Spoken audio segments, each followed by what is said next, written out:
5. The treasure. The copper scroll is dying.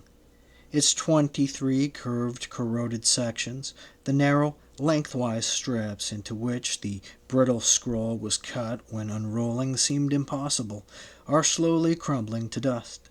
For more than 30 years, the strips lay side by side in special velvet-lined cradles in an exhibit case in Amman, at the Jordan Archaeological Museum. But by the late 1980s, curators and visiting scholars grew concerned about the signs of deterioration. The edges of some of the sections had receded nearly half an inch along the line where they were cut by a small circular saw. In 1955 and 1956 in England at the Manchester College of Technology. So, in 1993, in response to this situation, the Department of Antiquities of Jordan initiated an ambitious project of photography and restoration. At the same time, after years of relative neglect by scholars, the Copper Scroll suddenly provoked a flurry of new studies and new theories, many of them directly challenging earlier interpretations of the scroll. The Copper Scroll has always been a fascinating oddity among the Qumran documents, and not only because it is the only major find from the scroll caves that remains in Jordanian hands. From the beginning, it was considered peculiar.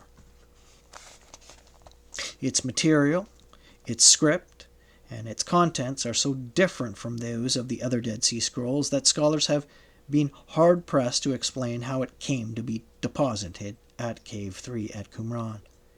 Found by a team of archaeologists from the École Biblique in the spring of 1952, it consisted of 2 rolled pieces placed on a ledge at the back of the small cave, where fragments of the usual Qumran-type documents were found.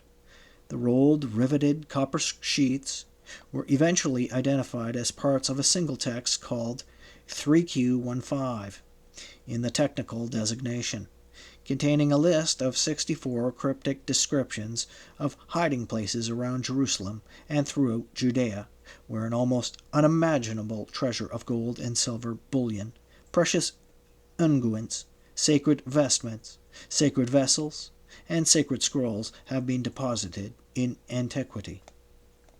Here was something you could really sink your teeth into, not fragmentary scripture or apocalyptic poetry or tenuous and vague historical connections to early Christianity, but a detailed treasure map, enough to set the heads of even the most sober and conservative biblical scholars reeling with the possibilities. In 12 columns of writing were the names and descriptions of pools, tombs, subterranean tunnels, and ruins throughout Judea, where the treasure was said to be buried, with precise measurements of each hoard's position and depth.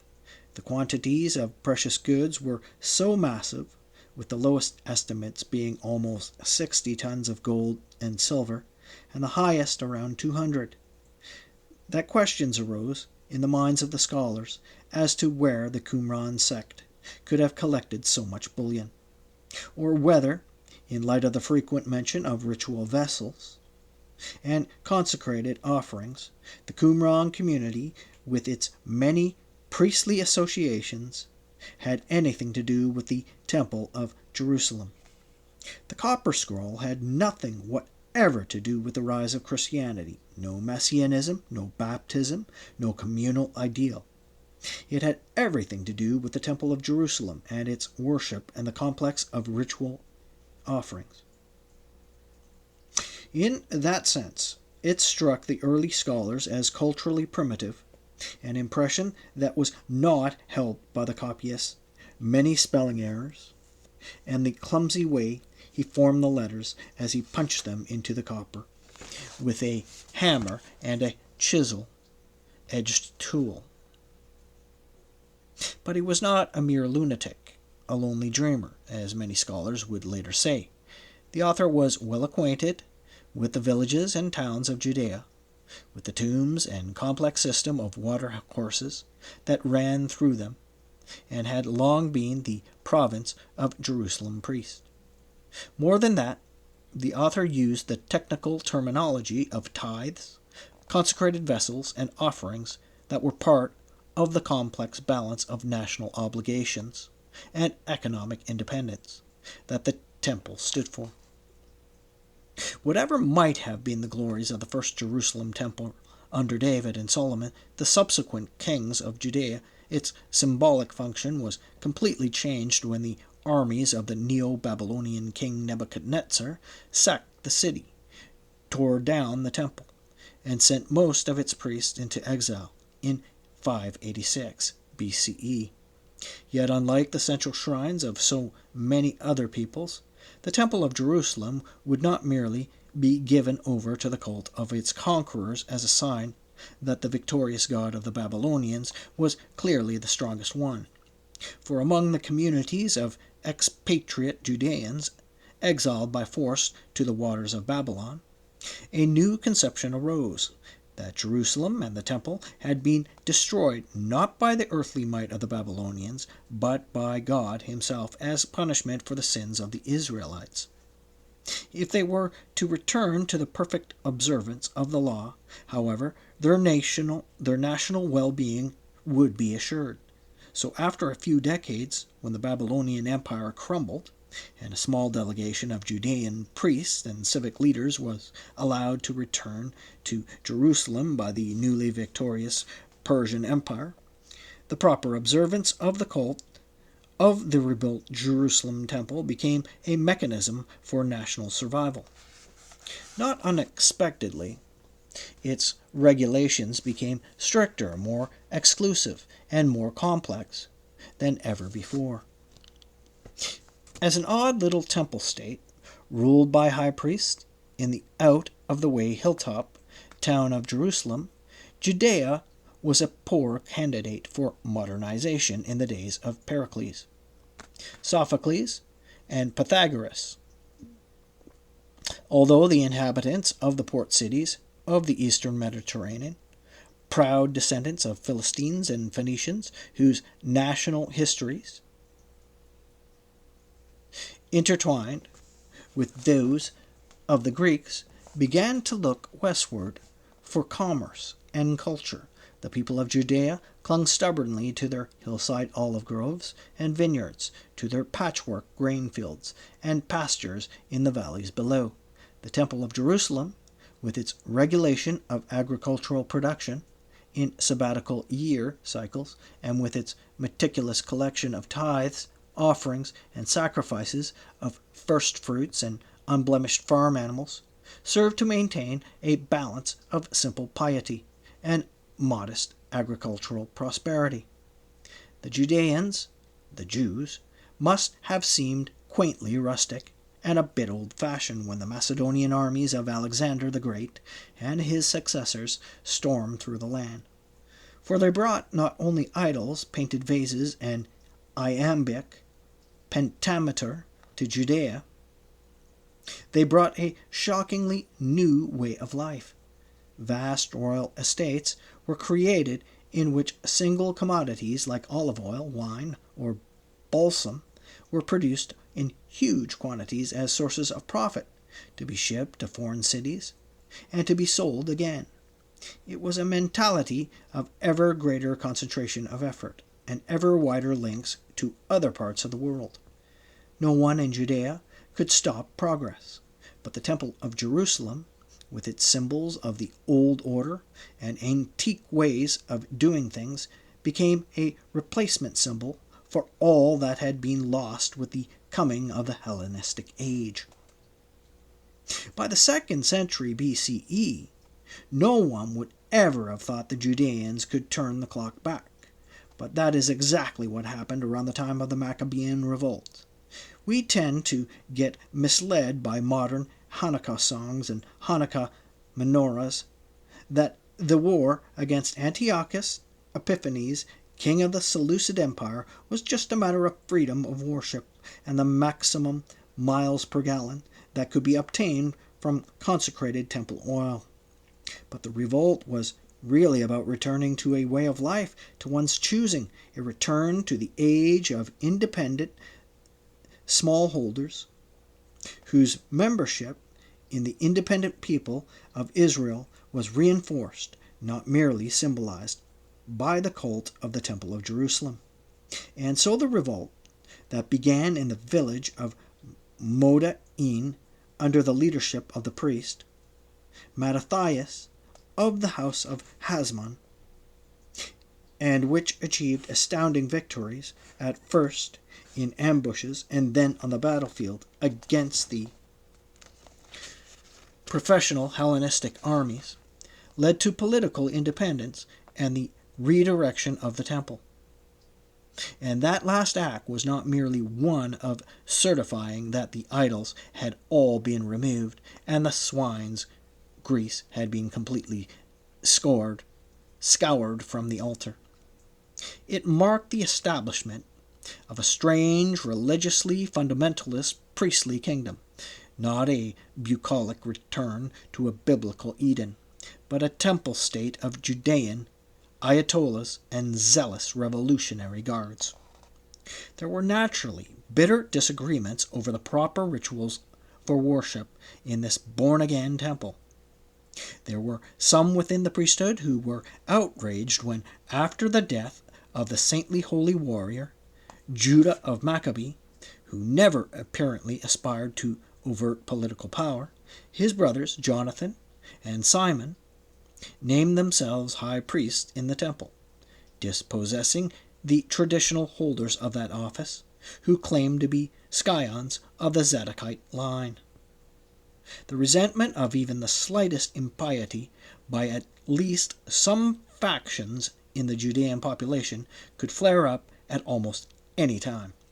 Later, when the Hasmonean king Alexander Jannaeus, 103-76 BCE, appeared in the temple to officiate as high priest at the celebration of the Feast of Tabernacles, he was greeted with catcalls and pelted with ephrogs.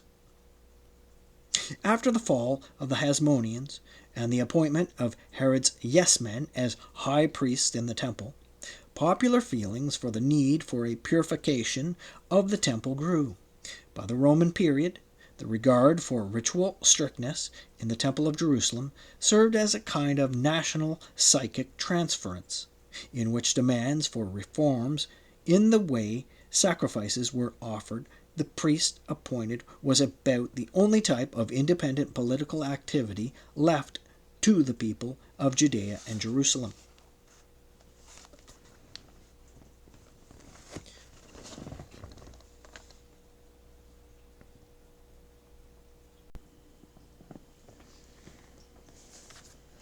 But the Essenes, according to Josephus, were almost entirely out of the mainstream in their decided lack of fervor for the temple cult. They send votive offerings to the temple, he noted, but perform their sacrifices employing a different ritual of purification. For this reason, they are barred from those precincts of the temple that are frequented by all the people and perform their rites by themselves. This odd rejection of the temple, in the interest of higher spirituality, proved appealing to Christian scholars, who saw it as a precocious precursor of Christianity's own rejection of the traditional burnt sacrifice and purity laws. With the discovery of the Dead Sea Scrolls, there seemed to be a different reference to this Essene rejection of empty temple ritual, as seen in this telling passage from the Community Rule. They shall alone be guilty rebellion and for sins of unfaithfulness, that they may obtain loving kindness for the land without the flesh of holocaust and the fat of sacrifice. And prayer rightly offered shall be as an acceptable fragrance of righteousness, and perfection of the way as a delectable freewill offering. Thus, for many scholars, the report of Josephus combined with this passage was conclusive evidence that the prophet of Qumran, The people of Qumran were Essenes, who had made a fateful theological decision to substitute prayer and clean living for expensive incense and unblemished lambs. More than that, the discovery of buried pottery, vessels with animal bones throughout the courtyards, and open places in the Qumran settlement persuaded scholars that the Essenes' private sacrifices were made as symbolic offerings, almost an act of communion, in the secret ceremonies of the sect's communal meals. Thus, in the evolutionary perspective, which saw spiritual life as gradually moving toward Christianity, the Essenes may have been very imperfect messianists, but they nonetheless proved themselves, regarding their rejection of the temple, to be very advanced Jews. And that is what made the copper scroll in Qumran Cave 3 so puzzling. How could a detailed, coded description of the temple treasure, with its list of heave offerings, second tithes, and sacred vessels, have anything to do with people who had rejected the cult of the temple? In his first published article on the Copper Scroll, Father Joseph Millick, who was entrusted with the text for the official publication on behalf of the international team, devalued its historical significance bluntly and arrogantly, in the same way he might have frowned at an excited story told to him by one of the Palestine Archaeological Museum janitors or guards.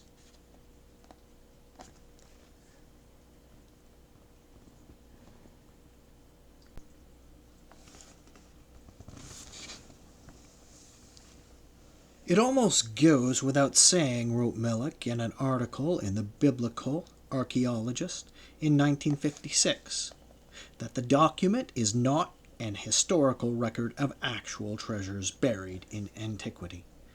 The characteristics of the document itself, not to mention the fabulous quantity of precious metals and treasures recorded in it, place it firmly in the genre of folklore. The copper document is thus best understood as a summary of popular traditions circulating among the folk of Judea, put down by a semi-literate scribe. And what an odd, compulsive behavior it must have been. An anonymous and clearly obsessed individual, according to Millick, had sat down someplace with a sheet of copper and punched out 3,000 or so Hebrew characters to express a base, materialistic fantasy. In Millick's opinion, the Copper Scroll was little more than an Aladdin-like vision of caves overflowing with treasure, the kind of semi-comic, 1,001 Nights hallucination that he disdainfully believed Middle Easterners were prone to.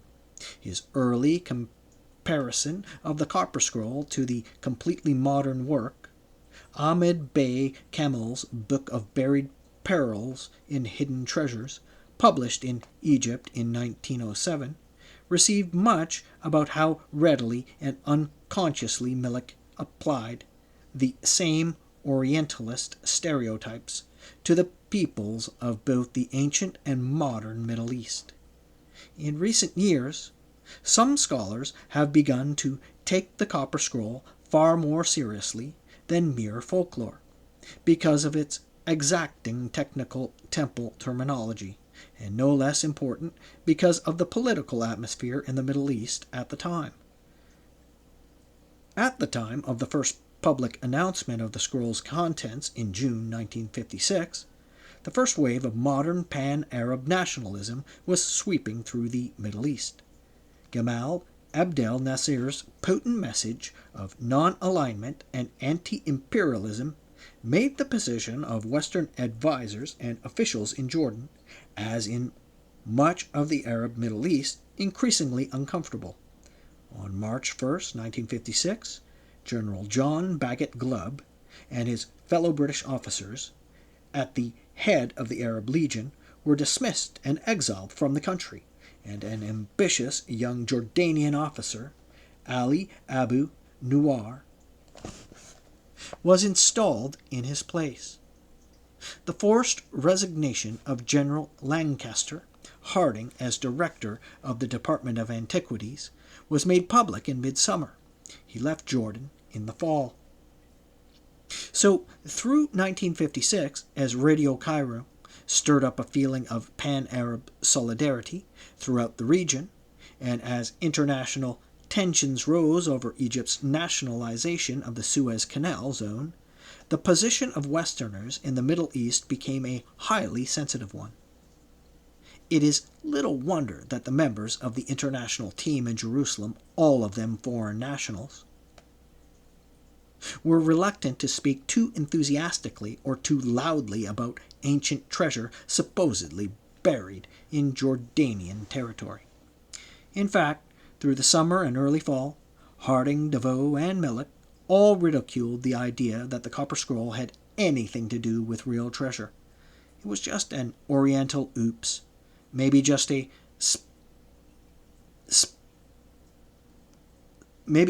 specifically Jewish kind of fairy tale. In his 1962 publication, Millet produced two oddly chosen supporting examples, diplomatically dropping his earlier reference to the Egyptian book of buried perils.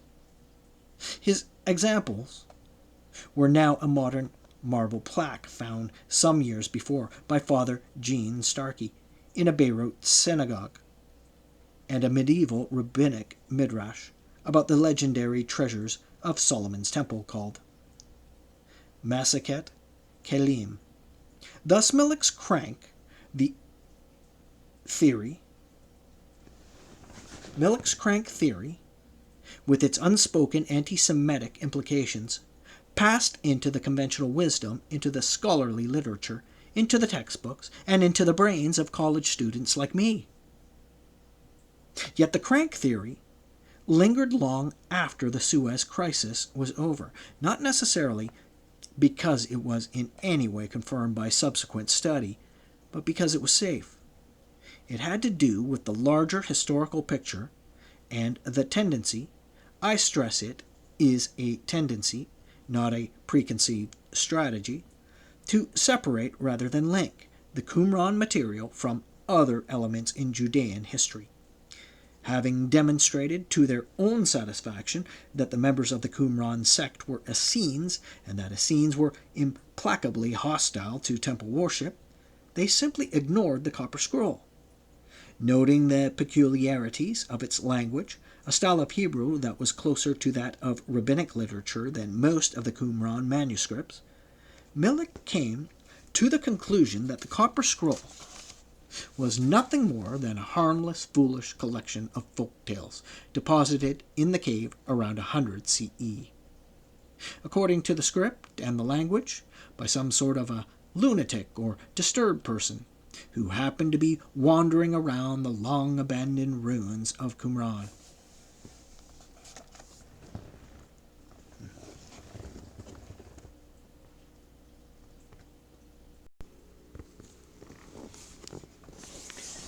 There was another very good reason to insist that the Copper Scroll was a mere legend.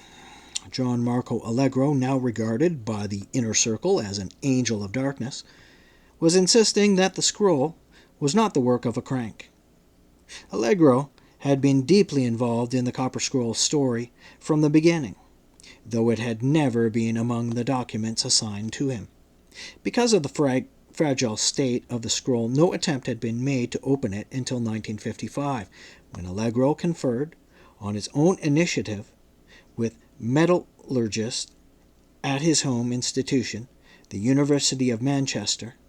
Allegro soon persuaded Harding and DeVoe and the Manchester experts would be able to open the document without doing it any damage, and from the perspective of far-off Jerusalem, the image of eager and competent English technicians in white lab coats must have convinced DeVoe and Harding to sanction the delicate operation at once. I want to be fair and keep things in perspective, but on Reading Allegro's description of the opening of the Copper Scroll at the Manchester College of Technology, and looking at the photos he took to record the process, it is hard not to laugh. With all due respect to the dedication of Professor H. Wright Baker, with his kindly gaze, safety glasses, and lab coat as he appears in Allegro's photos, it is hard to believe that a more sophisticated approach to open the scroll could not have been found somewhere else. Professor Wright Baker had devised a Rube Goldberg machine constructed almost entirely from ex-service equipment.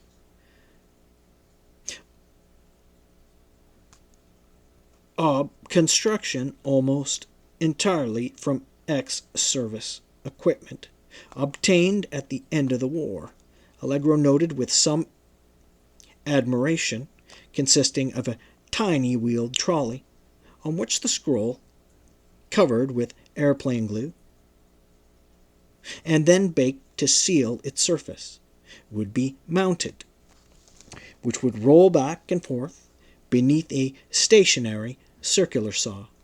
A narrow, lengthwise segment would be cut off, and the scroll would be rotated slowly until the entire document was cut up into lengthwise strips.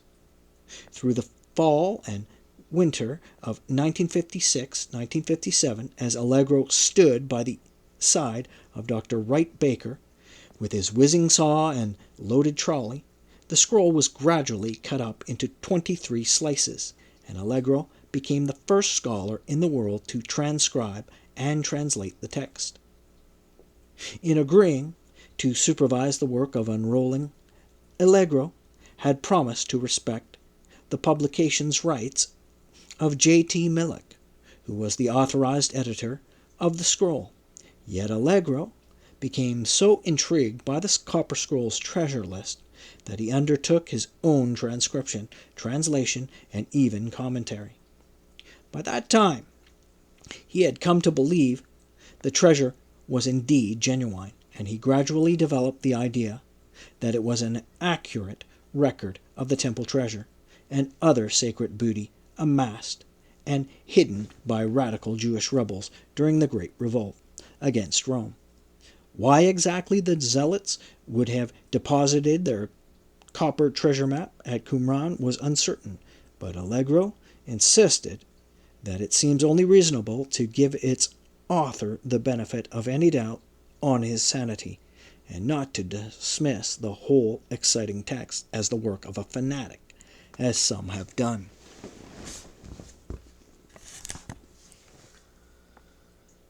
Ever eager to play devil's advocate, Allegro was anxious to challenge Millick's fairy tale theory, and this push for reinterpretation, for the possibility of more than one viewpoint, led to some far-reaching political infighting as well.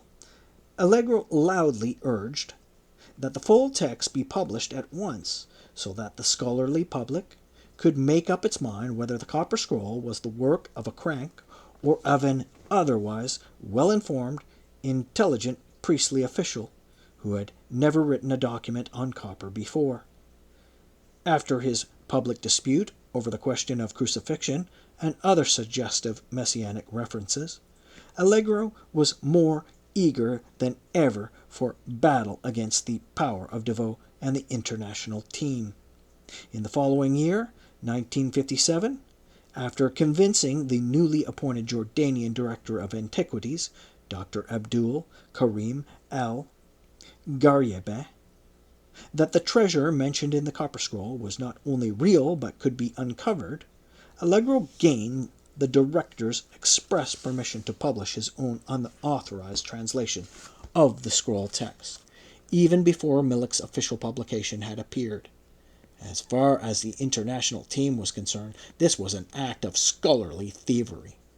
But even worse was yet to come. Beginning in the spring of 1960, Allegro began a series of highly publicized archaeological expeditions to Jordan to search for the bars of gold and silver mentioned in the Copper Scroll. These expeditions infuriated and unsettled Pierre Deveau and the other international team members. But there was little that they could do. Over the previous few years, while the international team was busy trying to discredit Allegro in Western newspapers and scholarly journals, Allegro had been carefully cultivating the friendship of various Jordanian officials, taking them into his confidence in a plan of action that was breathtaking in its ambitiousness, if not in its practicality. In a 1959 letter to Anouilh Dejani, the newly appointed director of antiquities, Allegro sketched out his master plan to raise money to buy the scrolls and scroll fragments, still believed to be in the hands of the Bedouin, and create a second, much larger and diverse team of scholars to edit and publish them. The plan he envisioned was for the government of Jordan to issue invitations to academic institutions all over the world, creating in Jordan an advanced institute for Near Eastern studies, entirely free from political and religious pressures, dedicated to publishing a steady stream of transcriptions, translations, and commentaries of the hundreds of still unpublished documents from Qumran. Here, all of Allegro's ideas about the scrolls, about religion, about the future of the Middle East, past and present, began to merge.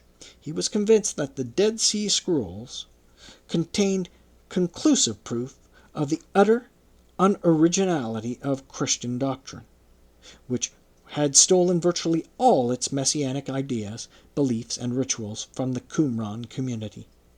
And for him, full and quick publication would be a blow struck against the tyranny of organized Christianity, for he naively believed that the public would immediately see that in the scrolls powerful proof that the church was founded on a stolen and rewritten gospel of Jewish messianism.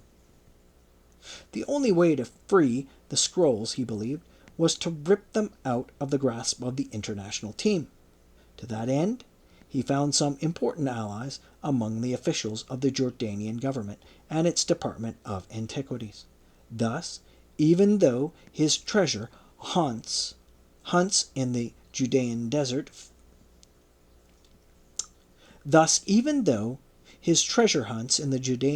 failed to come up with even a single bar of gold or silver, they did bring considerable positive publicity. While the international team members poured scorn on Allegro's theories and actions in scholarly journals, his quest for lost treasure and his reputation as a colorful maverick ensured him the status of a hero in the tabloids and on TV. Even King Hussein was intrigued by reports of the adventure. He helicoptered down from Amman in the spring of 1960 to make a personal visit to the expedition base camp. Even though Allegro was now completely ostracized by Deveau and the other international team members, he remained a player in the Dead Sea Scrolls story. His political connections in Jordan provided him with an independent power base. It is hard to gauge how much influence Allegro exercised in Jordan. Yet, whether due to his efforts or to a resurgence of nationalistic feeling, events were pushing the Jordanian government toward tighter control over the scrolls. Since 1953, the government had permitted a few foreign institutions, each of them with close connections to international team members, to contribute toward the purchase of the scroll fragments with the expectation that they would eventually obtain the Dead Sea Scroll fragments for themselves. By 1960, despite the fact that the vast majority of the Cave 4 material was still unpublished, preparations were being made to send off large numbers of Cave 4 manuscripts to McGill, Manchester, and Heidelberg universities, to the McCormick Theological Seminary in Chicago, and to the Vatican Library. Yet even as the inventories were being assembled and submitted to the Department of Antiquities for export permits, reports of the imminent shipment of the Dead Sea Scrolls out of the country was grist for the radical anti-Hashmonite mill. Opposition politicians and editorial writers in Jordan, who had never before paid much attention to the patriotic value of ancient Hebrew and Aramaic manuscripts, suddenly became outraged. The scrolls at the Jerusalem Museum are the property of the government and should not be allowed to leave the country, read the headline in the Headline Jerusalem Daily Ad-Difa on May 30th, 1960.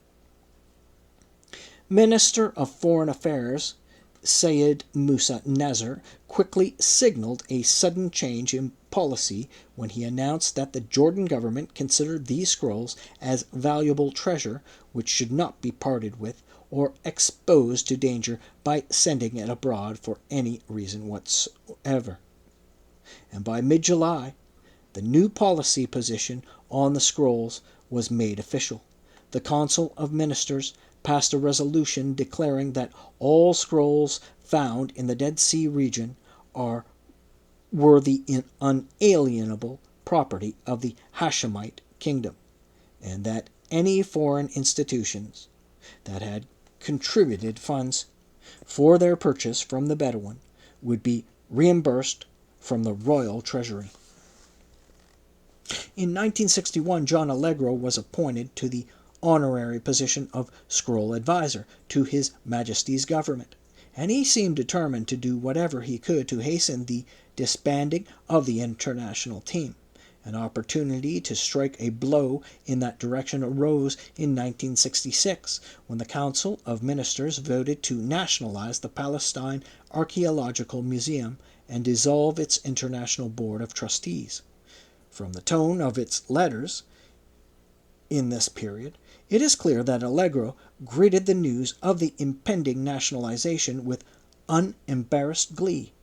Soon the international team would be subject to the direct supervision of the Jordanian Department of Antiquities, whose director, Ani Dajani, was a longtime friend and political ally.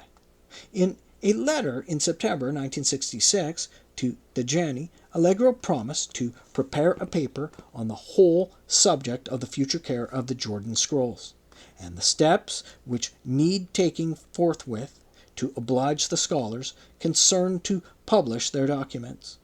He also had in mind a worldwide appeal to raise funds for the physical preservation of the fragments. I am by no means certain that binding them tightly between glass is correct, he noted, as well as the construction of the special wing of the museum where scholars from all over the world could have easy and free access to the text. On November 28, 1966, the collections, equipment, and buildings of the Palestine Archaeological Museum were officially handed over to the government of Jordan, and in the months that followed, Ani Dajani and Arif al-Araf, a veteran Jerusalem politician who was named Director General of the museum, proposed some far-reaching changes, among them a reassessment of the handling of the Dead Sea Scrolls. That issue, in fact, was listed on the proposed agenda of the first scheduled meeting of the museum's new advisory board. It is impossible to know if Allegro, Dajani, and Al-Araf could have had succeeded in breaking the monopoly of the international team.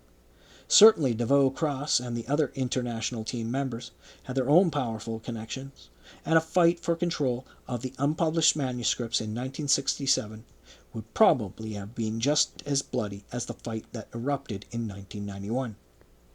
Yet these speculations are pointless, since the first meeting of the newly constituted advisory board of the Palestine Archaeological Museum was scheduled for July 3, 1967, and by that time the tides of modern Middle Eastern history were about to rob John Allegro of what might have been his greatest victory.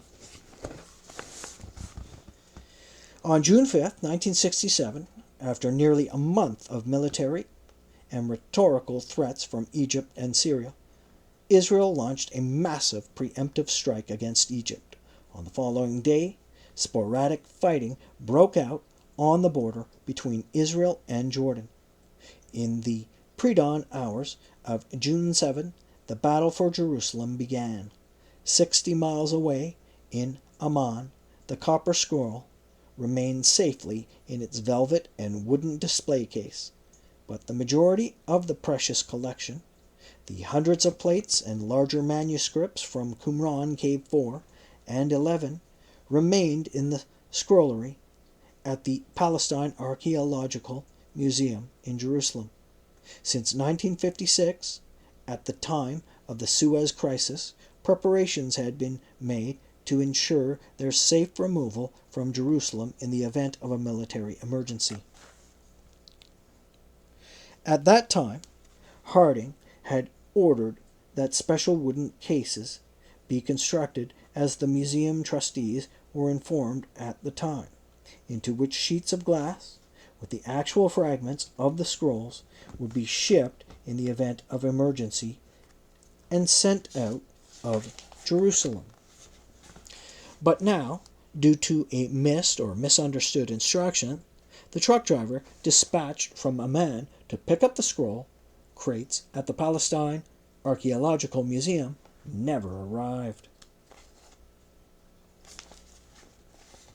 By late morning on June 7th, a detachment of Israeli paratroopers, advancing slowly toward the northern walls of the old city, captured the strategic museum building after a brief exchange of fire with Jordanian troops.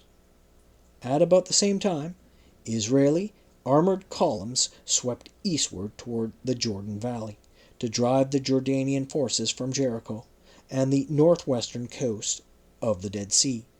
The site of Kibbutz Qumran and hundreds of plates of Dead Sea manuscript fragments had now fallen under Israeli control. Yet there was to be no revolution.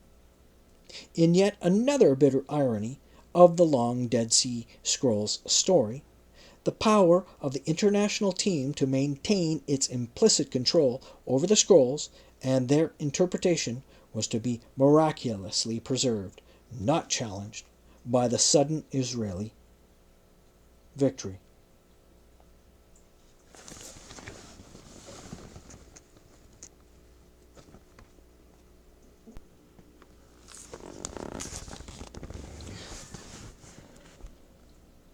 The first three Israeli archaeological representatives who entered the Palestine Archaeological Museum on the morning of June 7, 1967, in the midst of the battle for Jerusalem, did not really know what they were looking for. Dr. Abraham Biran, then director of the Department of Antiquities, Professor Nahum Avagad of the Hebrew University, and Joseph Aviram of the Israeli Exploration Society had all been roused from their sleep by a pre-drawn phone call from Yigal Yadin's wife, Carmela, instructing them to report to the headquarters of the paratrooper brigade and get an armed escort to the recently conquered museum.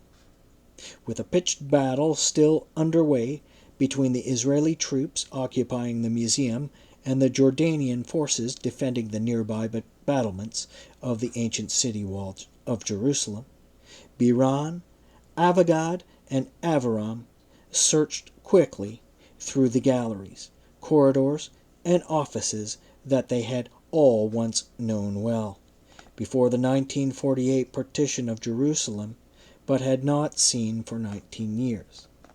Exhausted Israeli paratroopers rested in the shaded walkways around the museum's elegant reflecting pool where, in more peaceful days, the international team once had enjoyed their lunches and good company al fresco, before returning to the painstaking work in the scrollery. Biran and others had all seen the famous news pictures of that room with its long tables spread with hundreds of glass plates of Dead Sea Scroll fragments, with the international team members huddling closely over them from their memories of the museum the Rockefeller Museum, as so many people called it back then. They could even identify the scrollery as a room once used as the museum archive in the building's northern wing. They therefore knew where they were going, but now the long tables were empty. Only later would they discover that just before the outbreak of the fighting, the scroll plates had been hastily gathered together and packed in their wooden crates. Eventually, two Israeli scholars, Megan Broshi, the curator of the Shrine of the Book, and Joseph Nava of the Department of Antiquities, were sent to the Rockefeller Museum to make a complete and detailed inventory of the captured scrolls. Broshi recalled that neither he nor Nava had ever seen anything like it. Hundreds of bound glass plates containing flattened, ragged groupings of fitted fragments, painstakingly pieced together by the international team members over the previous 14 years. Each plate bore a sticker with a provisional title or identification of the document's contents, and a letter and number code, which Broshi and Neva duly copied onto their inventory list. This was the holy of holies of Dead Sea Scrolls study. No one except the members of the international team had ever had such free access to the plates before. John Strugnell later derisively described this post-war inventory to me as a reading party, reflecting his still possessive feeling toward the documents. And there was a good reason to feel possessive.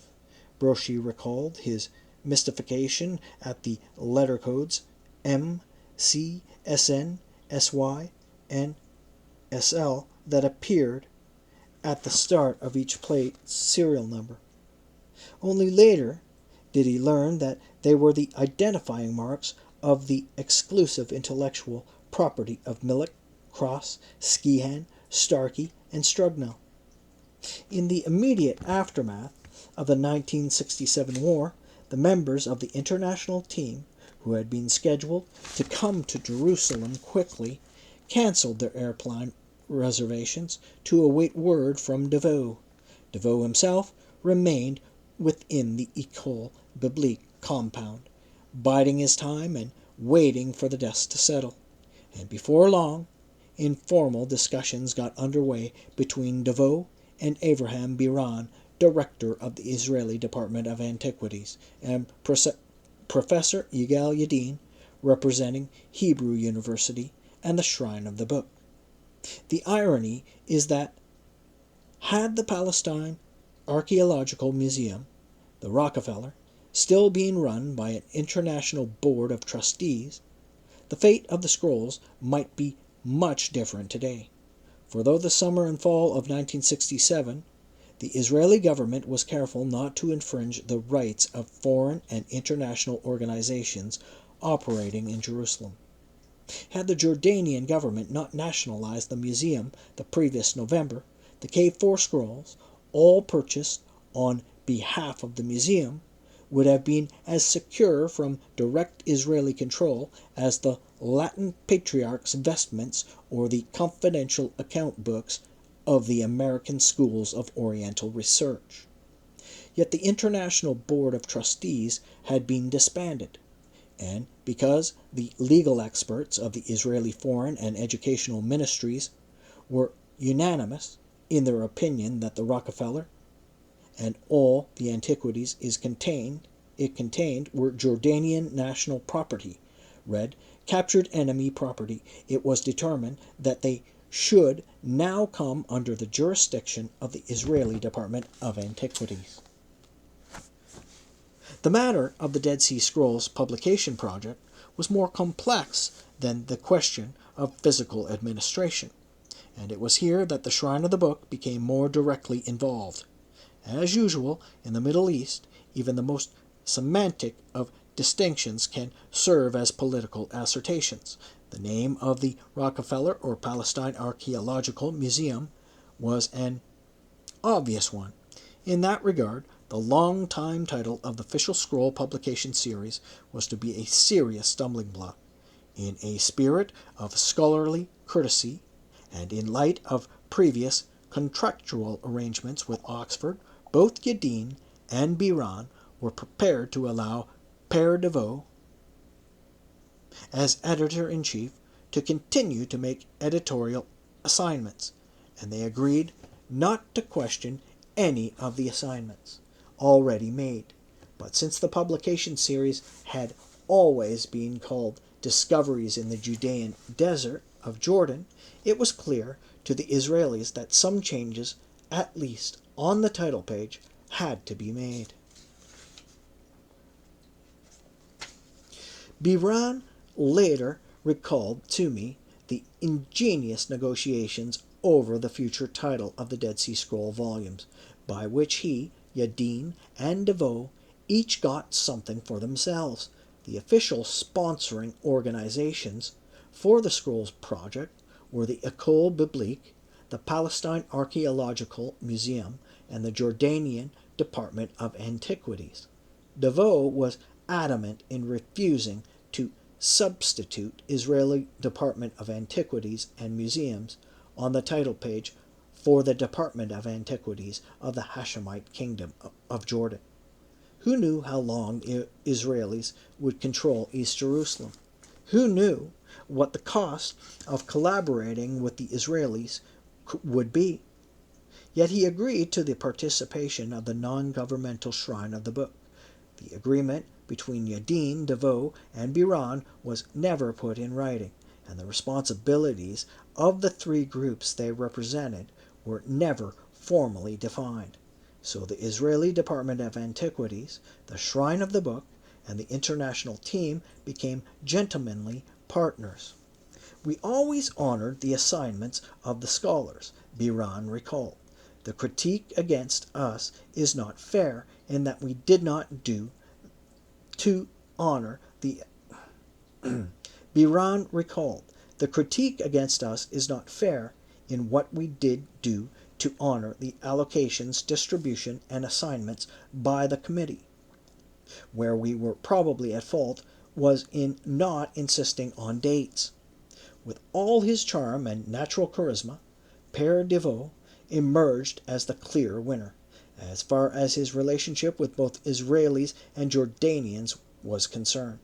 His challenge was now to bide his time and keep all his options open, neither appearing to get too close to the Israelis, lest the Jordanians return to Jerusalem, nor acting too militantly pro-Jordanian, should the Israelis be here to stay.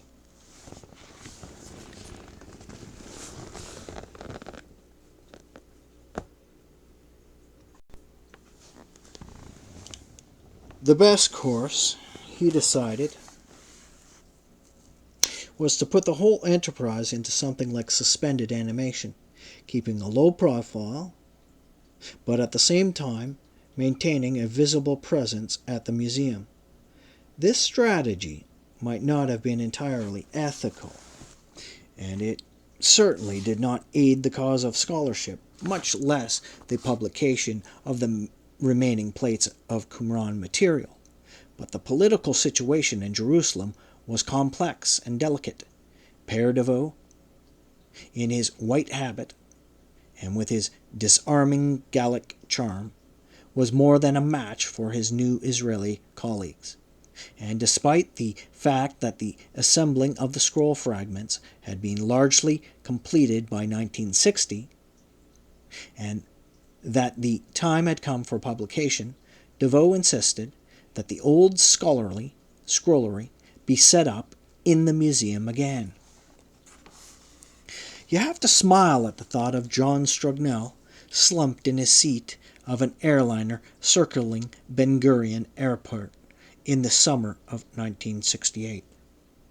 In the seats and rows all around him were excited tourists to Israel, clapping their hands to the lilting strains of Havenu Shalom Aleikum, craning their necks towards the windows to get their first glimpse of the promised land.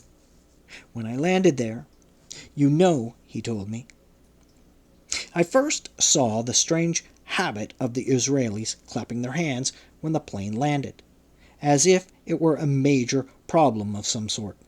Strugnell was coming to Israel for the first time in his life, but he quickly parted company with his tour group traveling companions after passing through passport control.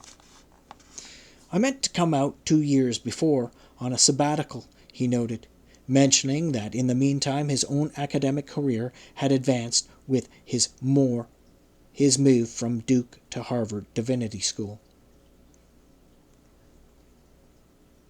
I had been planning to come out with my wife and children, but we decided that things looked as if they were tricky, so I went and stayed at the École Biblique.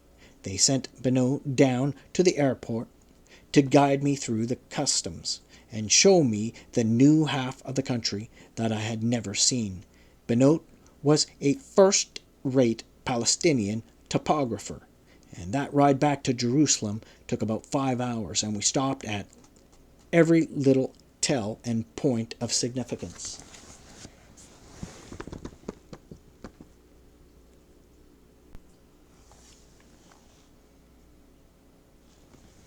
As I talked with Strugnell about that first trip to Jerusalem through Israel rather than Jordan, I wanted to get more of a sense of how it felt to be, after 14 years of personal experience in Jordan, suddenly on the other side. I know I experienced a frightening exhilaration the first time I traveled to Jordan, after years of living in Israel.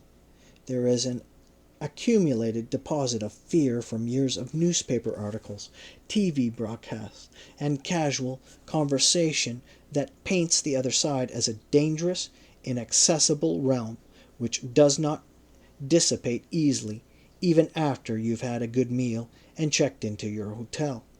There is the continuing fear of exposure, a vulnerability that Strugnell expressed hesitantly to me.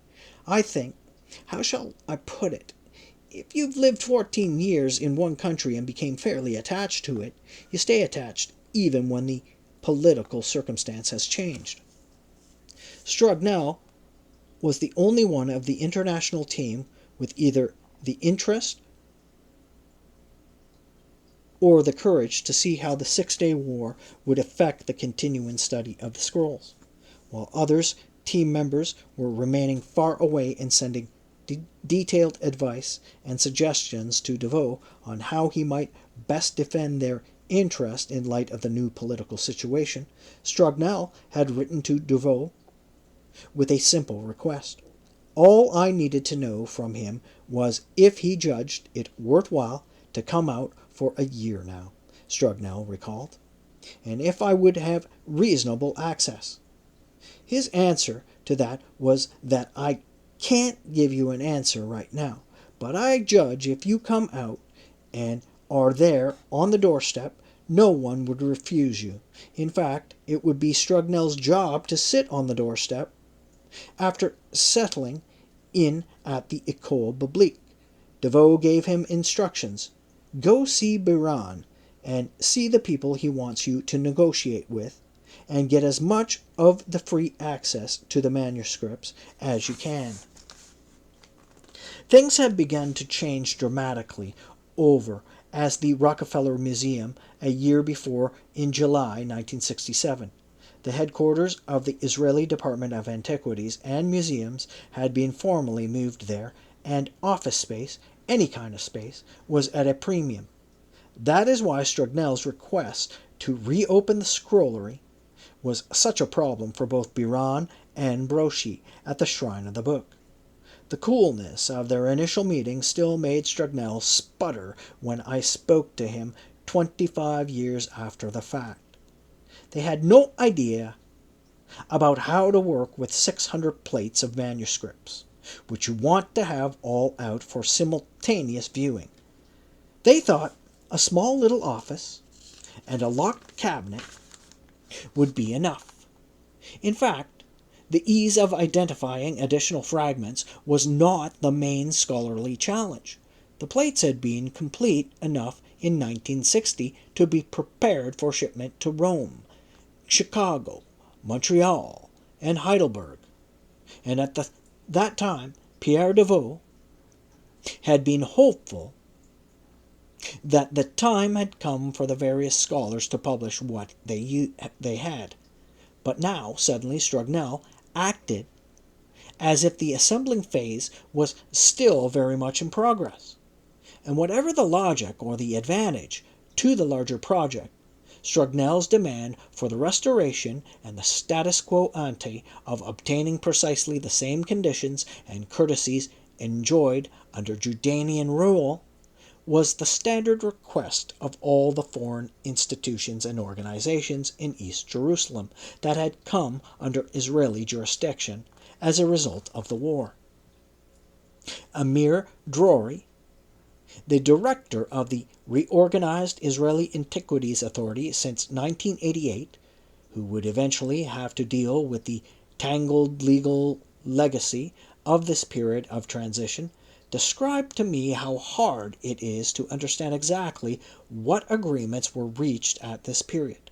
Nothing was ever officially put down in writing.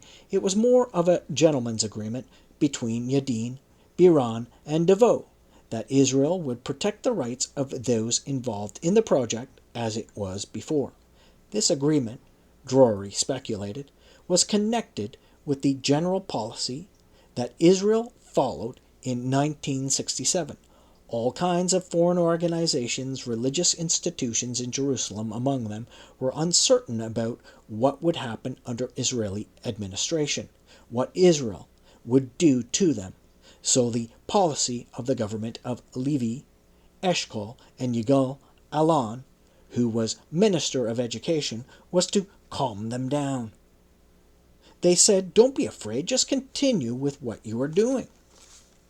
The Dead Sea Scrolls were certainly not the most important issue on the negotiating table at a time when the nation of Israel was exhilarated by its sudden rule over all of the territory west of the Jordan. The Palestinians were in a state of shock, and the defeated Arab states were licking their wounds. As far as the scrolls were concerned, all sides were satisfied for the time being. They didn't get down to the details, and I don't imagine that anyone considered that this would be a project that would take forever, Drury added. They probably thought that in a reasonable time these things would eventually come out. The truth was, at no time in the history of the project was the prospect for complete publication more remote. The scattered team members in Paris, Washington, and Cambridge were happy to take advantage of the uncertain political situation in Jerusalem for putting an indefinite hold on their work. Yet few of them were ready yet to give up their exclusive rights to their allotted text. As a result, John Strugnell became the symbolic scholar, a lonely presence assigned to preserve, at least, the appearance that something was going on. Thus the hundreds of plates were spread out on the long tables, and Strugnell spent his sabbatical year in 1968 to 1969 in blissful isolation, working on his manuscripts and preparing a slashing, scathing 113-page review of John Allegro's recently published volume of Cave 4 text in the Discoveries in the Judean Desert series, bidding him a disdainful, scholarly good riddance from the team once and for all.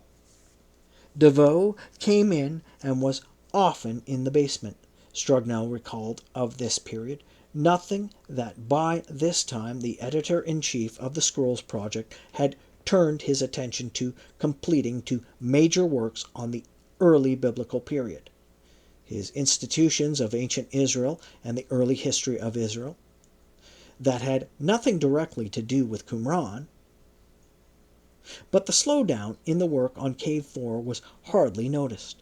An important new Dead Sea Scroll had come to light in the meantime, and its surprising contents of a detailed law code of piety, purity, and kingship was soon to change the direction of scroll studies, bringing up once again the mystery of the Qumran community's apparent obsession with the Temple of Jerusalem.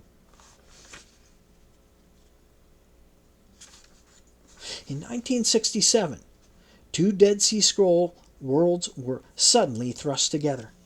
After nearly 20 years of almost total segregation, two quite different perspectives were brought face to face. I do not think the point is stressed often enough that during the 1950s and 1960s, when Christian scholars spoke of the Dead Sea Scrolls, and when Israeli or Jewish scholars spoke of the Dead Sea Scrolls, they were usually talking about two different things. For Christians, as I have tried to show, the scrolls were seen as the missing evolutionary link between Judaism and Christianity. The recurring themes of Christian scholarship were baptism, messianism, monasticism, and ecclesiastical administration, all of them implicitly having to do with the rise of Christianity. There might be free-thinking troublemakers like John Allegro, who would try to show that Christianity was just a stolen Essene gospel, but very few denied that the scrolls were valuable as background for New Testament history. Thus, in 1966, John Strugnell, with 13 years of work on the scrolls as his main professional undertaking, was appointed to the faculty of the Harvard Divinity School as professor of Christian origins. Israeli and Jewish interest in the scrolls through the 1950s and early 1960s naturally veered off in very different directions. For Israelis, there was never any interest in the Dead Sea Scrolls as a weapon for overturning organized religions or as a source of mystical secrets. The Dead Sea Scrolls had a much more basic nationalistic significance, like the Western Wall, the Solomonic Gate at Megiddo, or the burnt palaces of Masada. They were tangible relics, touchable, feelable, proof that the Jews had once lived, fought, and prospered in this land. The romantic juxtaposition of Suchanek's purchase of the scrolls on the day of the United Nations decision to partition Palestine, and thereby create the State of Israel, gave the ancient documents a miraculous, almost heaven-sent quality in the modern Israeli consciousness. When the Shrine of the Book was opened in 1964 and the original 7 scrolls were placed on display, the emotional impact of modern Israelis, adults and children, reading aloud even a word or two from the boldly penned 2,000-year-old Hebrew manuscripts offered a powerful demonstration of cultural survival and continuity. The image of pacifist, proto-Christian Essenes was a problematic one in the 1950s. For Israeli self-definition, even though there was some interest in the communal lifestyle of the Essenes among members of the kibbutz movement and the martial furies of the War Scroll, attracted some interest. But the new treasures that came to the Shrine of the Book in the early 1960s clearly showed the militant, passionately nationalistic side of an ancient Jewish history.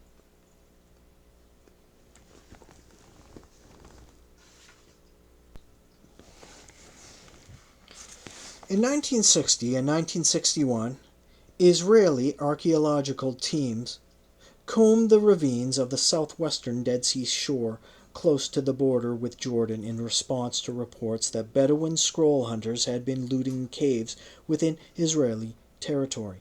Yigael Yadin's announcement of the discovery of letters and other papers of participants in the Bar Kokhba revolt, 132 to 135 CE, moved and exhilarated the nation. The personal military dispatches of Simeon Bar Kokhba, the fabled Jewish rebel leader known by his messianic codename Bar Kokhba, signed with the same title used by the modern presidents of Israel, were tangible tokens of the continuity of Jewish past and present and Jewish present, even if the revolt was in its time a lost cause. In fact, so closely were the Bar Kokhba letters associated in the international press with the modern state of Israel that the Jordanian director of antiquities, Dr. Abdel Karim al-Garyabe issued an order to remove all Bar Kokhba manuscripts from display at the Palestine Archaeological Museum because they only served as obvious propaganda for the Zionists. The symbolic value of archaeological discoveries in the Dead Sea region soared even higher with Yadin's spectacular dig at the mountain fortress of Masada, where more ancient manuscripts were found. In 1956, the last of the major Qumran caves, Cave 11, had been discovered by the Ta'amura, like Cave 1. It contained both fragments and complete scrolls at the time. Lancaster Harding still had his exclusive agreement with the Bedouins' middlemen. Kando and the Rockefeller Museum records show that Kando left 8 cardboard boxes and 1 package on deposit for safekeeping on March 2nd. The standard gentlemanly procedure that Kando and Harding had established was that the members of the international team would examine the documents and identify them as far as possible, and determine fairly, as gentlemen, the fair market value of the new material. By the middle of May, the team had decided that Kando's new cache, consisting of an ancient scroll of Psalms, a small scroll of Leviticus, and fragments of several other manuscripts, was worth 32,000 Jordanian dinars, then about $75,000. And Kando agreed to the deal. Yet, in light of the civil unrest in Jordan and the beginning of pressure against foreign-born officials in the government, Kando had apparently already began to consider outlets for his merchandise besides the Palestine Archaeological Museum. There are those that will swear to this day, John Strugnell is one of them, that they were shown by Bedouin a complete manuscript of the Book of Enoch, and perhaps another that is now owned by a private investor somewhere in the Arab world. It is impossible to know if that is accurate. But what is certain is that Kando kept for himself at least one well-preserved scroll.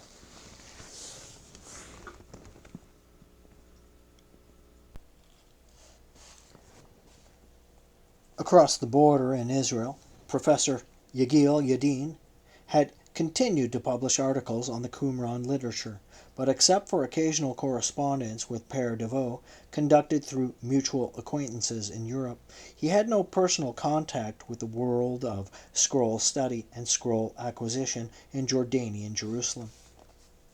But in the summer of 1960, he received the first of what would be many strange letters from the Reverend Joseph Uhrig of Lynchburg, Virginia, an ordained Baptist minister and would-be TV evangelist who claimed to be the exclusive international agent for Kando, who was offered for sale 10 scrolls of gazelle and goatskin, one of bronze and one of gold.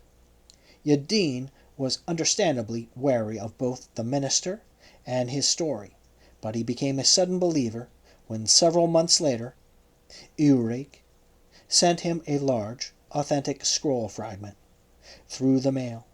Yadin purchased that fragment and began a tedious and often infuriating correspondence with Uhrig, in which agreed upon sale terms and purchase prices unexpectedly skyrocketed at the last moment, and in which there was considerable uncertainty on exactly the number and size of the scrolls that were for sale. Yadin eventually lost a 10,000 deposit in the course of the negotiations. Yet before he cut off all contact with Uhrig, Yadin received another small scroll fragment, this one apparently from the complete document for sale, and the text that it bore mentioned a specific temple sacrifice and the proper role of the high priest. By the spring of 1967, there were other eager potential buyers. Frank Cross and Dr. James Swagger of the Carnegie Museum in Pittsburgh recalled a secret trip they took to Beirut to negotiate for the purchase of what were reportedly 20 or more Dead Sea Scrolls. As things turned out, their expedition was a fiasco. They spent most of their time waiting in their hotel rooms for phone calls from a shadowy intermediary. Cross eventually met Kando himself, who stubbornly refused to show him more than a few scroll fragments, unless he unconditionally agreed ahead of time to what Kando hoped would be a multi-million-dollar deal. That was March 1967, and then came the June 1967 war, with Israeli forces now in control of all of the West Bank. Yadin, a former Army Chief of Staff and Special Security Advisor to Prime Minister Eshkol, was now in a position to apply direct pressure on Kando and make him see things his way. Dispatching a special unit of intelligence officers to find Kando, they brought him from his home in Bethlehem to his shop in Jerusalem. By 1967, Kando, who was already wealthy, had invested in a large souvenir and antiquities store next to the St. George Hotel, and had become a familiar figure, sunning himself in a chair outside of the main doorway, wearing his trademark red fez.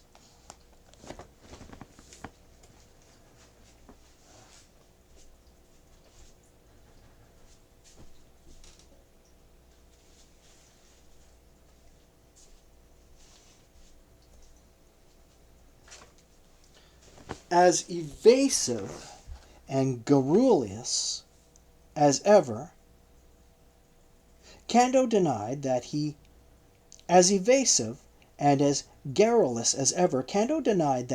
knew what the Israeli officers were talking about.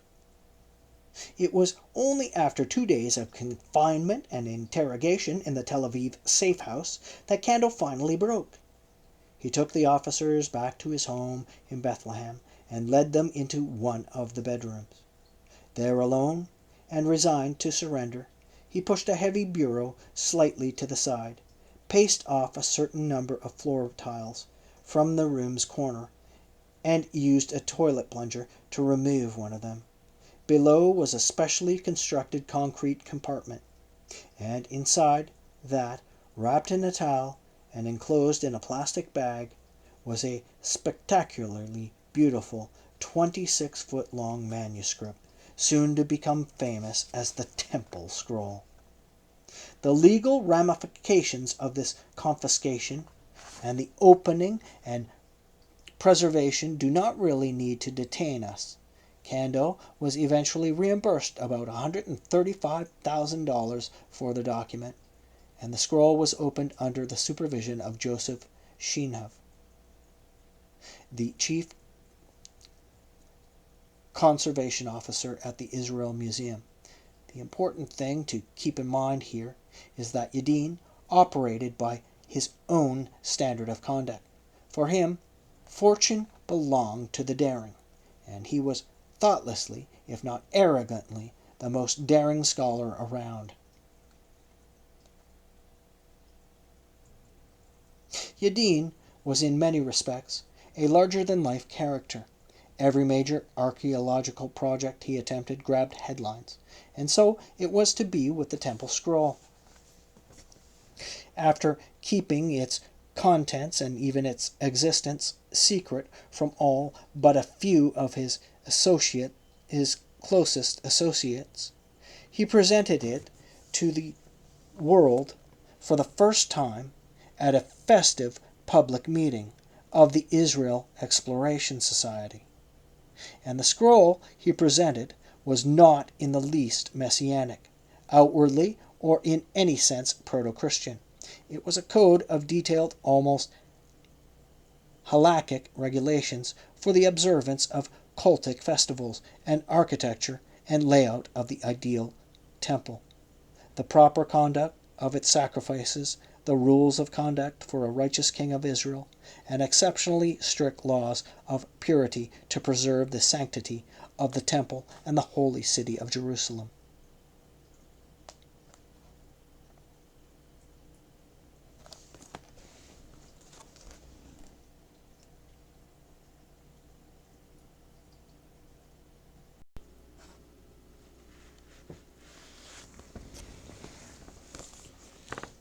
Visionary descriptions of a perfect temple to the God of Israel were for centuries a familiar Hebrew literary genre, perhaps because the reality of the earthly temple of Jerusalem diverged so radically and so painfully from the ideal.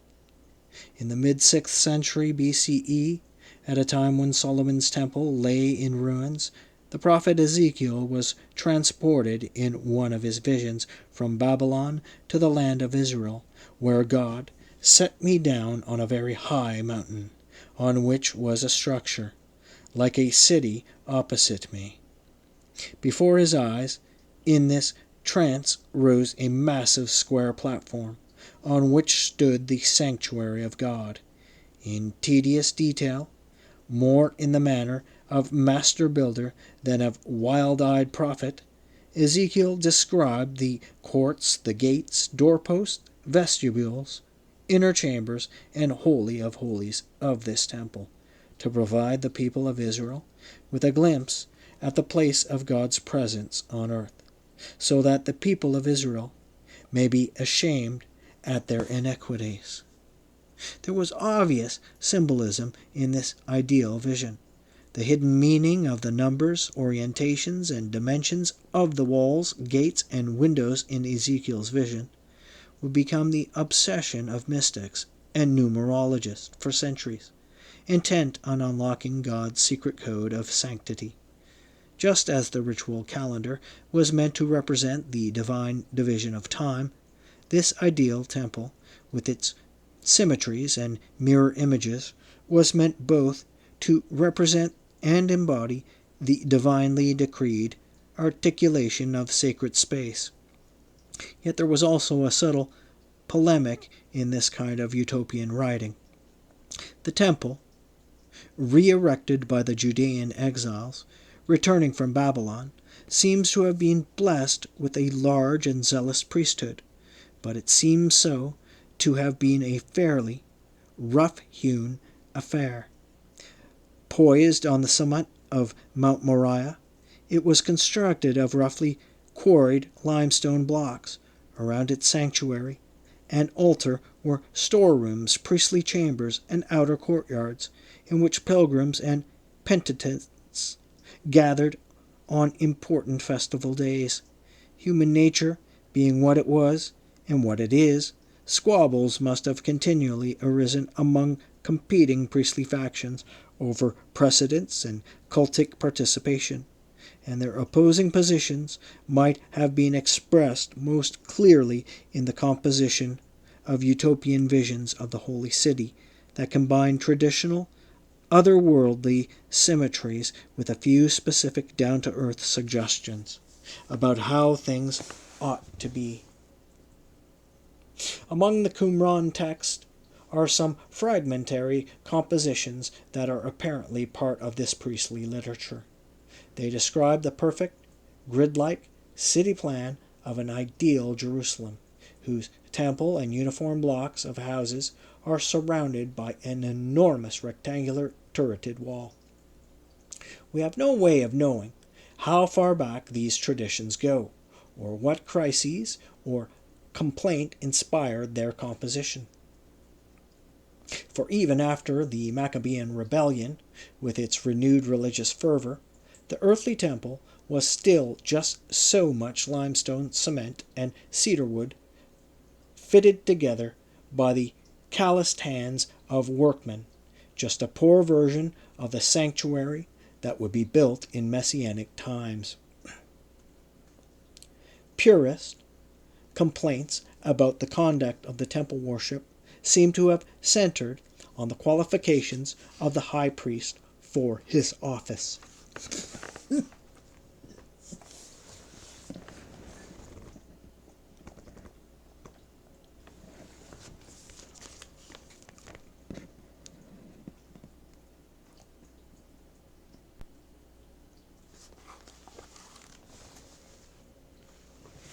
rather than on the temple's architecture.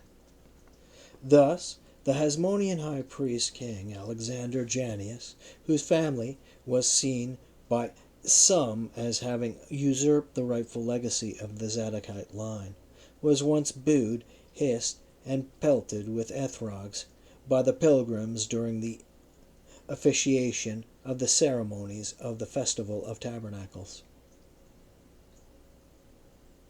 So long as the Jerusalem temple remained the old hand-me-down structure, with at least physical continuity with the first small shrine put up by the returning Babylonian exiles, it embodied the faith of the people despite all its obvious flaws.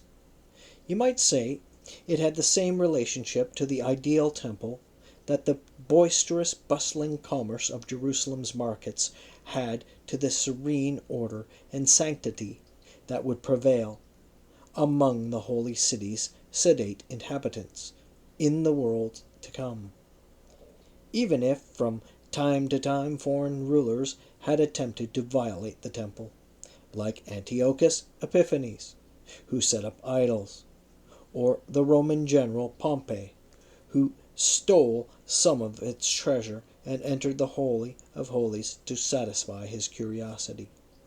These were all passing abominations, and could be redressed with appropriate priestly lamentations and a dedicated maintenance crew. But in 20 BCE, the history of the Jerusalem temple was changed forever, when King Herod, the half-Idumean Rome imposed despot, undertook an enormous reconstruction project on Mount Moriah. Its effects have still not been reversed.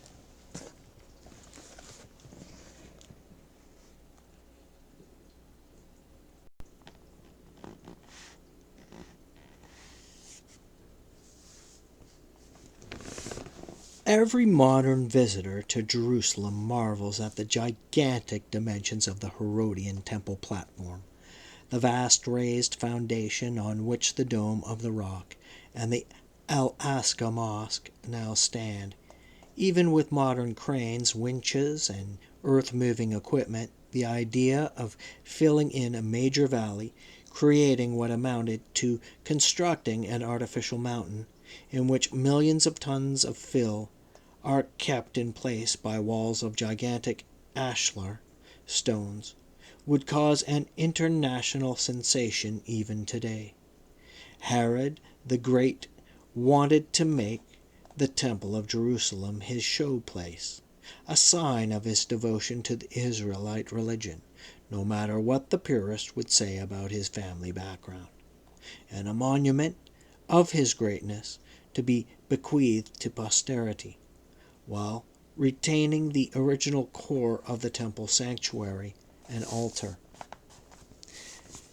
Herod's architects planned and directed the construction of vast new courtyards, impressive public entrances, and a breathtakingly ornate portico running along all sides of the new temple enclosure, with a ceiling of carved cedar and supported by marble columns 40 feet high. In its sheer scale and sumptuous splendor, Herod's temple was regarded as one of the most spectacular structures in the entire Roman Empire. Josephus Flavius and the latter rabbis lavished praise on this magnificent architectural achievement. Growing numbers of pilgrims now came from the Jewish communities all over the Mediterranean and from Mesopotamia and Persia to participate in the great festivals and offer sacrifices to restore ritual purity or atone for their sins. Yet, even as tourist revenues skyrocketed, there must have been some priestly dissidents who saw the rebuilding of the temple as a blasphemous pretension, no less damning than Herod's tacit acknowledgment of the divinity of the Roman emperor. And the two were indeed linked, for Herod had installed a golden eagle, the symbol of Rome, above the main gate to the inner chambers of the new temple, as a not so subtle reminder of where the real power lay. Today, Dead Sea Scrolls scholars disagree widely on the date when the Temple Scroll was composed or when the various traditions it embodies were woven together. Yadin, who published it in 1977 in Hebrew, argued that it was written in the 2nd century BCE, in opposition to Hasmonean practices, perhaps even as founding document of the Qumran community, and composed by the teacher of righteousness. Other scholars have insisted that it is the product of a much earlier and wider visionary tradition, because it lacks the familiar apocalyptic distinctions between light and darkness, and Qumran sectarian terminology. They believe it is written long before the establishment of the community, placing it in the context of priestly politics and dating it to the Hellenistic period in Jerusalem. Whatever its date of composition or date of its final redaction, the Temple Scroll contains an amazingly comprehensive vision of the order of time, space, and leadership. Although only scattered fragments remain of its first 13 columns, and 53 that follow contain detailed descriptions of the proper sequence of festivals and sacrifices to be performed in the temple, the design of the temple structures strikingly different from Ezekiel, the strict purity regulations to be observed in the holy city, uncompromisingly injunctions against idolatry, and exacting rules of marriage and personal conduct to be adhered to by the Israelites king. And the Temple Scroll was explicit in noting that it is from among your brothers that you shall appoint a king over you. You shall not appoint over you a foreigner. Read as a polemic, as well as a vision, the Temple Scroll evokes a situation in which the rituals, design, and purity of the earthly temple were regarded as faulty, in which fornication, idolatry, impurity, and treason were rampant in Jerusalem, and in which, among other offenses to God's ideal order, there was a non-Israelite king. The scroll's metaphorical recommendations were for a completely redesigned and rebuilt temple and an ever more stringent separation between pure and impure, holy and profane.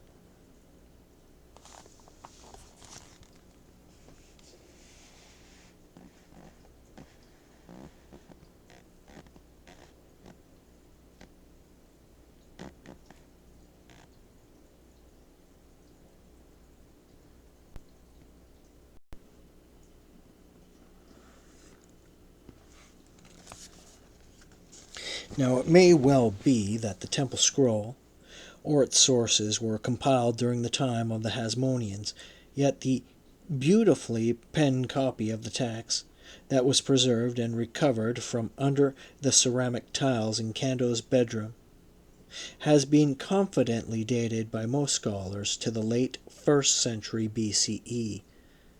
This was precisely the time when Herod's opulent, ungodly structures suddenly dominated the Jerusalem skyline.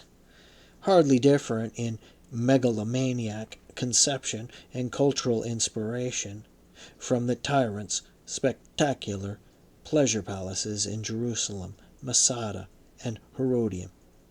At what point would the impiety of Herod and his successors render the temple unfit for proper Israelite devotions? If Herod's Roman rather than biblical architectural plan were tolerable, what of the eagle over the gate? And if the eagle were accepted should a sacrifice be offered every morning for the health and well-being of the emperor, as the Roman governors insisted after the annexation of Judea in 6 CE? How long would the temple continue to be violated, and Roman governors have the power to order their troops in Jerusalem to break up festival crowds whose behavior seemed threatening, and to confiscate sacred tithes and temple treasure to defray the cost of administrating this rebellious occupied territory? Anyone reading the temple scroll in this period would have understood the subtext. The people of Qumran, and all readers of texts like the temple scroll throughout Judea, had good reason to believe that the temple had been taken from them, and that they would get it back some day. The latter-day scholarly idea that the Essenes of Qumran rejected the temple worship because they had perfected a more spiritual ritual is nonsense. Visions of the temple were dreams of Judean independence, and many believed that the Messianic age would come only when righteous priests reformed and purified temple observance, and had deposed the clique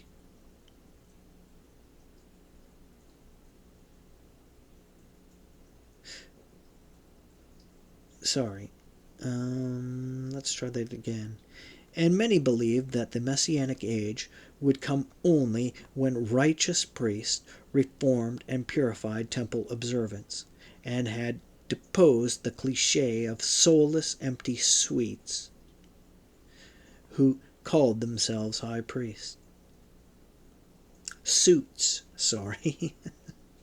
One more time. And many believed that the Messianic age would come only when righteous priests reformed and purified temple observance, and had deposed the cliché of soulless, empty suits who called themselves high priests. By the early 1970s, even if the international team members would have wished it, the likelihood of a Jordanian return to Jerusalem grew more remote and eventually vanished, with King Hussein's renouncement of all claims to Palestine at the Arab League Conference in Rabat in 1974. The members of the international team now had no one but the Israelis to deal with, and some members, like J.T. Milik in Paris, preferred not to deal at all. His plates of fragments at the Rockefeller Museum remained unexamined. Repeated letters sent to him in Paris by the Israeli Department of Antiquities went without any response. Maurice Baylet came out to work on his fragments in 1970, but other than that, there was little activity at the museum. The scrollery, whose continued existence had become such a point of honor to some of the team members, was locked and deserted most of the time. It was also the period, Strugnell recalled, that the incursions on our territory began. In the unspoken partition of responsibilities over the scrolls between the Israeli Department of Antiquities and the Shrine of the Book, physical conservation was the responsibility of the Shrine of the Book. And the truth was that the conditions under which the Cave 4 fragments were being kept in the scrollery, in a drafty room with large windows that flooded it with morning sunlight, were disgraceful. Common sense said that something had to be done. So after consulting with Joseph Shenhav at the Israel Museum, who had worked on the temple scroll, and finds from Masada, Megan Broshi decided to take all the fragments to a room where light, temperature, and humidity could be controlled. The room, down in the cold, damp Rockefeller basement, was about a quarter of the size of the scrollery. He brought in flat file drawers for the storage of the plates, and installed an air conditioner to keep the air as dry as possible. Bellet was horrified at the dark little chamber, but there was nothing he could do. These bare minimum conservation measures would have been judged too lax by most of the world's large museums if they had had a collection of manuscripts as valuable as the Dead Sea Scrolls. It was a response in some small measure to the complaints of John Allegro in the early 1960s, yet to some of the members of the international team, the changes were viewed as incursions on their right to do with the scrolls whatever they pleased. Death also played a role in the team's gradual weakening. The 1971 passing of Père Roland Deveau at age 68 left the publication project suddenly without the editor-in-chief who had guided it from its beginning in 1952. Word of his death came to Harvard by a cable from Father Jerome Murphy O'Connor, a member of the École Biblique faculty. Cross and I realized that there was a terrible vacuum, Strugnell recalled. So we telephoned the rest of the team and said that it seems to us that the successor should be from the team, available in Jerusalem, and respected. So this was Benoit. Pierre Benoit was only 3 years younger than Deveau, and although he was soft-spoken where Deveau was dramatic, he was accorded great respect in Jerusalem. Cross and Strugnell acted quickly. We then telephoned Benoit and asked if he would accept, and after we got his okay, we called the rest of the team. At the same time, the Israel Department of Antiquities renamed, committed to its no intravenous. At the same time, the Israeli Department of Antiquities remained committed to its non-interventionist policy. It was our feeling that we should honor the wishes of the committee. Antiquities Director Biran remembered, and when Deveau died, we honored their request for Père Benoit to continue as the editor-in-chief. Yet Benoit's contemplative management style eventually created a problem. Where Deveau was in complete control of the political situation, if not of the pace of the team's members' publications, Benoit gradually lost control of both. By the early 1980s, his health was clearly failing, and he was anxious to find a successor to take over the Scrolls project from him. The leadership of the team was being determined by a process of elimination. Milek was in Paris and had no intention of leaving. Who else was there? Strugnell recalled. Skehan was dead. Cross said he wasn't interested. I was the only possible candidate. Thus, John Strugnell, no longer a boy wonder, but a 50-ish Harvard professor, was designated Benoit's deputy and successor to be. It is ironic that John Strugnell was later widely depicted in the press as an anti-Semite, because by the early 1980s he had developed some important news contacts among a new generation of Israeli scroll scholars. I found myself moving more easily among Israelis, he told me. I went up to the university to Michael Stone's seminar. The Israelis wanted to invite you over to dinner. Yet more than ever, he felt like an outsider. The Israelis were a friendlier world, and yet you had a tremendous sympathy for the Arabs who were underdogs. He continued to live at the École Biblique, sharing the fellowship in the refectory, yet left all alone to battle mounting bouts of manic depression and a growing problem with alcohol. His work on the scrolls continued fitfully on some texts, more intensely on others. In conversations with Yadin during the course of his work on the Temple Scroll, Strugnell became aware of the new emphasis and scholarly interest in the history of the Halakha, or Jewish religious law. This was a rather marginal interest for a professor of Christian origins, and besides, Strugnell was skeptical about the evidence for pre-70 CE rabbinic-type legal disputation. In his understanding, Halakha was a code of regulations for all the people of Israel under everyday conditions, and neither the utopian laws of the Temple Scroll nor the fraternity regulations of the Community Rule or the Damascus document could be considered real halakha. That is not to say that real halakha could not be found somewhere in the Qumran material. There was, in fact, a fragmentary legal text he had been working on since 1955, and now drew his attention. It was very difficult to make headway because the law was so strange, Strugnell remembered. But when I started to work with Qumran, things began to fall into place. And thus we come to the story of Qumran document. And thus we come to the story of the Qumran document that became one of the focal points of the final battle to free the scrolls.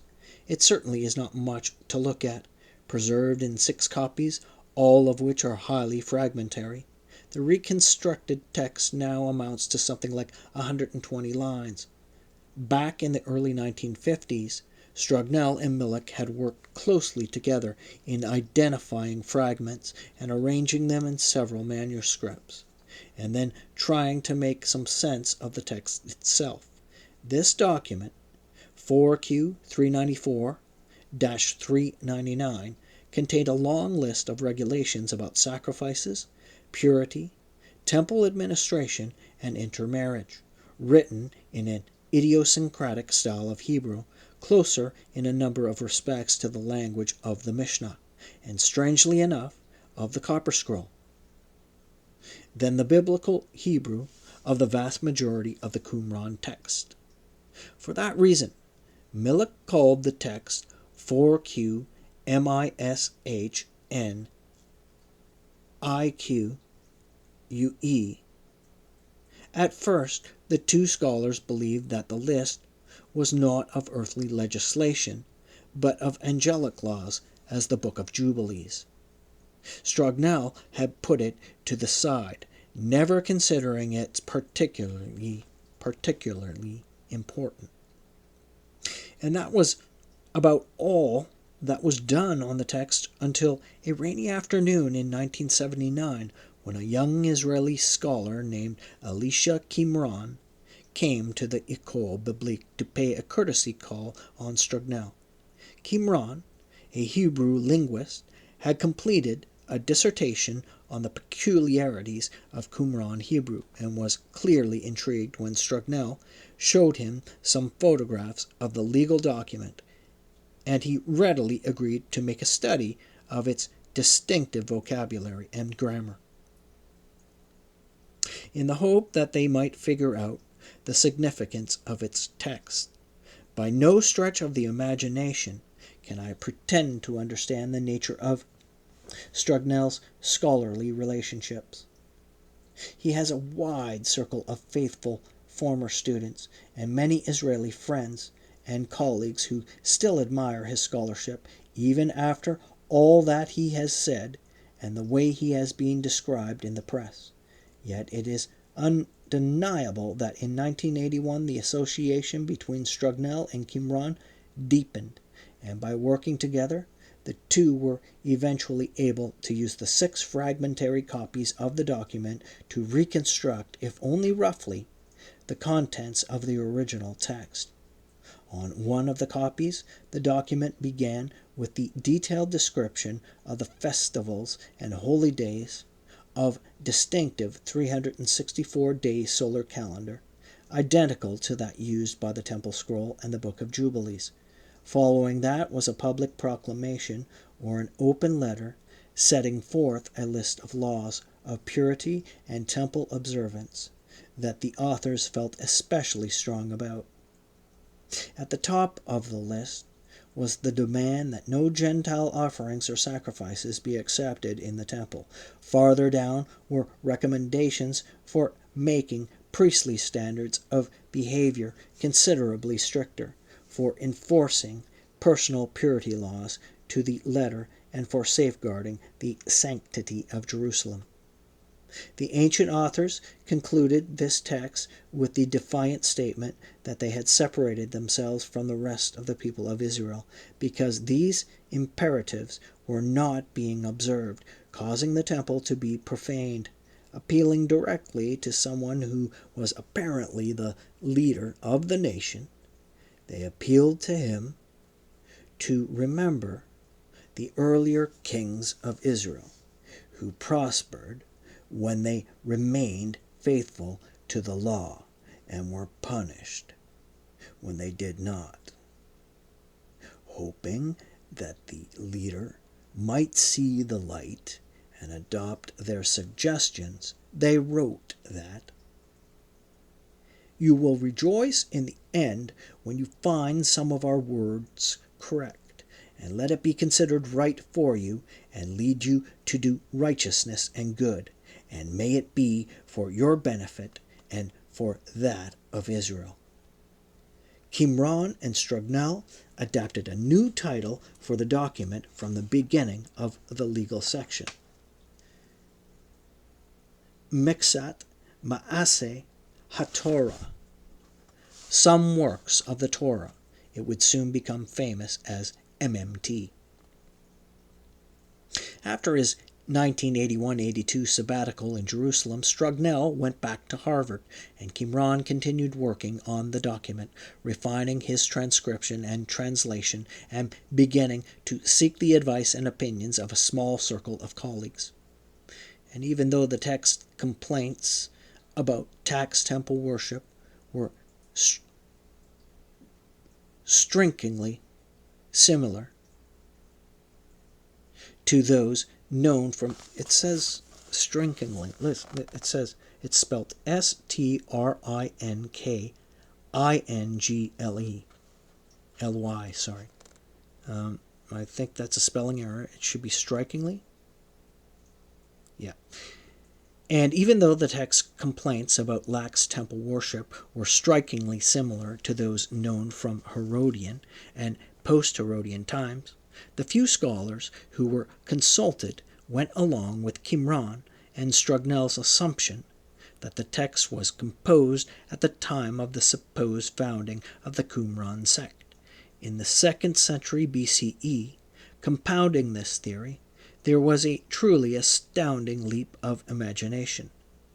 Since the list of disputed law was contained in something like a public broadside or open letter, Strugnell and Qumran came to the conclusion that it was written as a party manifesto, no less a figure than the teacher of righteousness, still unidentified, who sent it to the figure otherwise known as the wicked priest.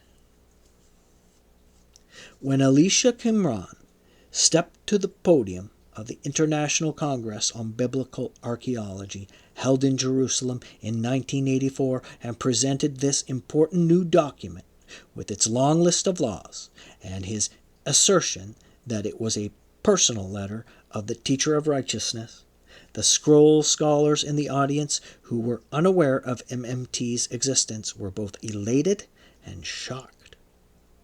Here, after all, was what seemed to be the declaration of independence of the Qumran community, explaining that the sect's objection to certain marriage, sacrificial, and purity practices apparently condoned by the current priesthood were the reason that they had separated themselves from the majority of the people. Here was the convincing proof of the purely halakhic origin of the community, not in messianism, baptism, or proto-Christian spirituality, but in the righteous observance of temple worship and ritual purity. It also placed the very identification of the Qumran sect with the Essenes into serious jeopardy. The specific legal rulings advocated in MMT, as in the Temple Scroll, were identified as Sadducean in later rabbinic literature. The value of MMT was indeed incalculable for the future of Qumran studies. If a document of this importance had remained virtually unknown since the early 1950s, who knew what other treasures lay among the unpublished texts from Cave 4? Yet in May 1984, the long-term prospects of the Dead Sea Scrolls publication project were more uncertain than ever. Père Benoit was sick, and John Strugnell was doing the best he could to juggle his research and his teaching responsibilities. But his own scroll work, which was now about 20 years behind schedule, was further impeded by his new role as deputy editor-in-chief. And at this time, also a new voice arose to question the international team's continuing monopoly.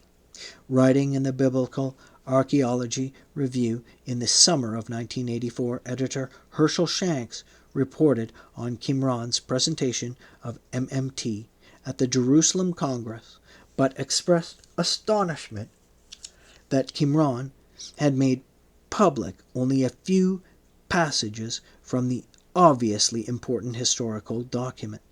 He was surprised that MMT was not now freely available to all interested scholars. This was just a passing editorial comment that showed a decided lack of familiarity with the long-time operating procedures of the Qumran publication project. Yet in its tone of criticism for scholarly selfishness, it was an omen of things to come. The irony of all of this was the MMT. It expressed a message of priestly protest that fit far better in the 1st century than in the 2nd BCE. The concern with the purity of the temple, the gifts of Gentiles, and the behavior of the temple priesthood formed the constellation of abominations and would eventually lead the nation to war. The links of MMT with the Temple Scroll and its purity concerns were obvious.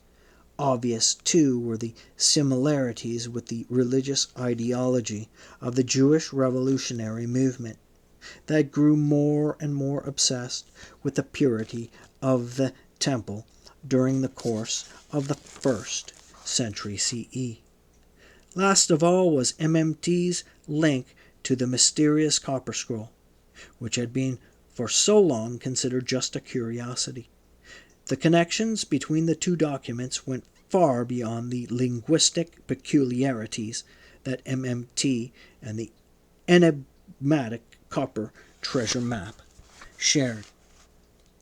For even after the suppression of the Great Revolt and the Roman sack of Jerusalem, militant faith in the observance of the law was not completely extinguished, though King Herod's once magnificent showplace was now charred, desecrated, and largely demolished. The ideal of the temple endured. Secretly and surreptitiously, Jewish priests continued to collect offerings and tithes from co-religionists who had somehow survived the Reign of Terror, assuming that if they remained faithful to the covenant, God's day of judgment would soon come, and the house of the Lord in Jerusalem would be gloriously restored. Those offerings naturally had to be ingeniously hidden from the Roman occupation forces, who were intent on rooting out the last vestiges of Judean independence, wherever they were found. As we will see later, It was most probably a determined survivor of Roman persecution, not a mere crackpot or lunatic who hid the copper scroll in a cave near the ruins of Qumran. In its careful accounting of the dispersed temple treasure, the copper scroll was a document of faith as well as of earthly riches. Though quite different from the visionary temple scroll or the legal argumentation of MMT, it was nevertheless part of the same tradition. It was, and still is, eloquent testimony that even after the revolt came some Judeans were willing to risk slavery or crucifixion to keep the dream of the temple alive.